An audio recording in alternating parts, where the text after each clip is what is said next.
안녕하세요. 경제학 원론. 오늘은 제5장 탄력성과 그 응용에 대해서 고민해 보도록 하겠습니다. 경제학에서 탄력성이라는 개념을 많이 이용하고 있는데요.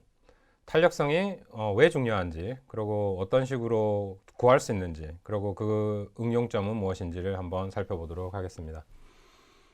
수요의 탄력성부터 할 건데요. 수요의 탄력성이 좀 더 공급의 탄력성보다 개별적인 탄력성들이 많습니다. 가격 탄력성이 있을 수 있고, 대체 탄력성이 있을 수 있고, 소득 탄력성이 있을 수 있고, 공급에서는 그런 거 없으니까요. 수요부터 더 확실하게 하고 나시면, 계산하고 알아보고 나면 훨씬 더 쉽게 공급은 구할 수 있습니다. 수요의 탄력성, 그 탄력성을 살펴보도록 하죠. 탄력성은 수요량이나 공급량이 그 결정 변수의 변화에 대해 반응하는 정도를 나타내는 지표다. 탄력적이다. 탄력성이 있다.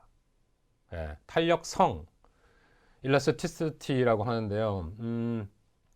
얼마나 탄력적인지, 탄력이라는 단어를 한번 생각해 보시기 바랍니다. 반응 정도, 얼마나 유용한지, 얼마나 유연한지, 얼마나 반응이 큰지 작은지를 나타내는 지표가 탄력성입니다. 여기 말하는 반응이죠, 반응. 네, 수요의 가격 탄력성에서도 보시듯이 Price Elasticity of Demand, Elasticity of Demand인데 Price에 대해서 하는 겁니다. 가격에 대한 탄력도죠. 가격이 변했을 때 수요량이 얼마나 반응하는지, 수요량이 크게 반응하느냐, 적게 반응하느냐, 그게 탄력성이 되겠습니다. 어떤 재화의 가격이 변할 때 그 재화의 수요량이 얼마나 변하는지를 나타내는 지표다.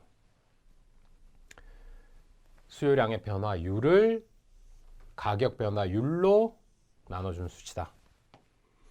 근데 어떤 재화의 가격이 변할 때 그 재화의 수요량이 얼마나 변하는지를 나타내는 지표, 다른 거 있나요? 생각나는 거 없으신가요?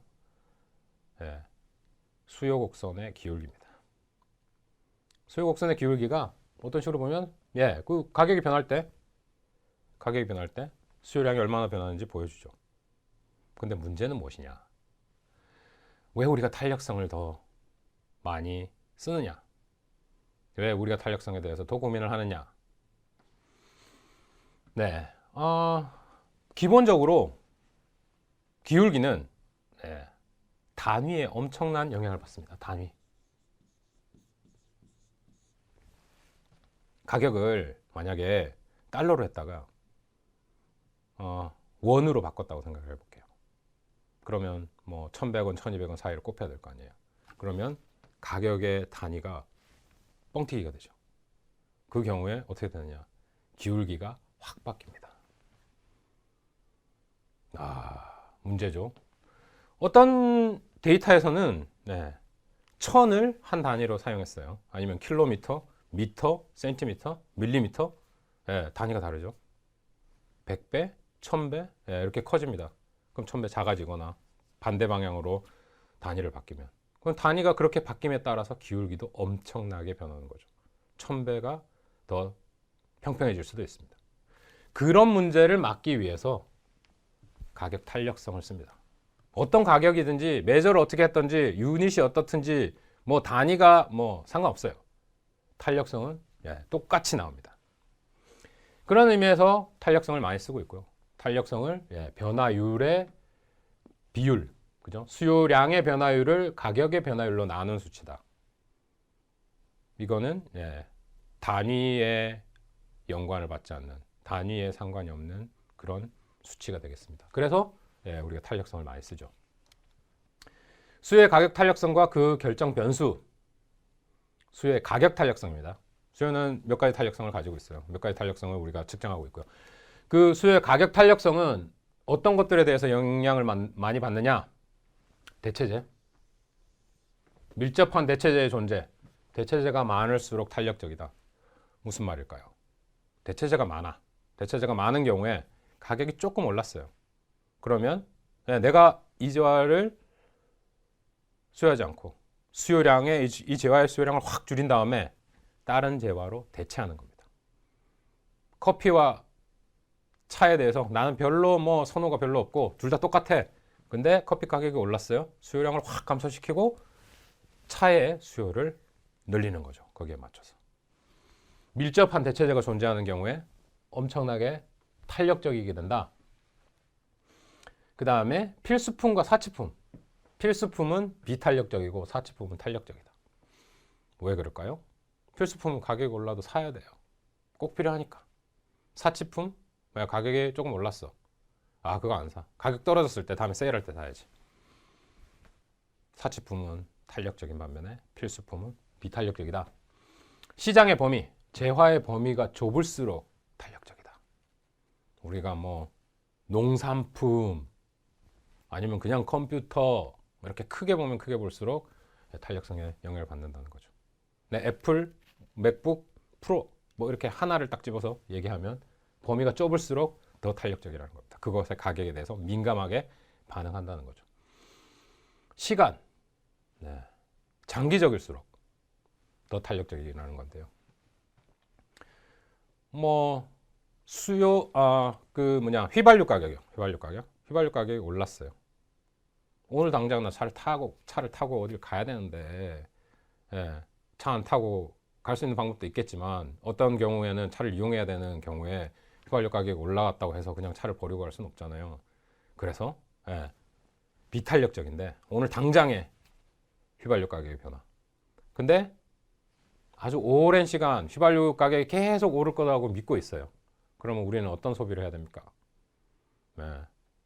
연료 소비가 효율적인 차로 바꿔 타거나, 그죠? 전기차를 산다거나 수소차를 산다거나 그런 데 대한 고려가 있어야겠죠.